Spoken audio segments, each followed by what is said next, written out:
ایک غلام تھا۔ ایک دن وہ کام پر نہ گیا تو اس کے مالک نے سوچا مجھے اس کی تنخواہ میں کچھ اضافہ کر دینا چاہیے تاکہ وہ اور خوشی سے کام کرے اور آئندہ چھٹی نہ کرے۔ اگلے دن مالک نے اس کی تنخواہ سے زیادہ پیسے اسے دیے جو اس نے خاموشی سے رکھ لیے، لیکن کچھ دنوں بعد وہ دوبارہ غیر حاضر ہوا تو اس کے مالک نے غصے میں آ کر اس کی تنخواہ میں کیا گیا اضافہ ختم کر دیا اور اس کو پہلے والی تنخواہ ہی دی۔ غلام نے اب بھی خاموشی ہی اختیار کی تو مالک نے کہا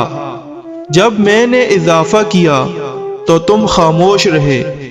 اور اب جب کمی کی تو پھر بھی خاموش ہو کیوں؟ تب غلام نے جواب دیا جب میں پہلے دن غیر حاضر تھا تو اس کی وجہ میرے گھر ایک بچے کی پیدائش تھی اور آپ کی طرف سے تنخواہ میں اضافے کو میں نے وہ رزق خیال کیا جو وہ اپنے ساتھ لے کر آیا، اور جب میں دوسری مرتبہ غیر حاضر تھا تو اس کی وجہ میری والدہ کی وفات تھی اور آپ کی طرف سے تنخواہ میں کمی کو میں نے وہ رزق خیال کیا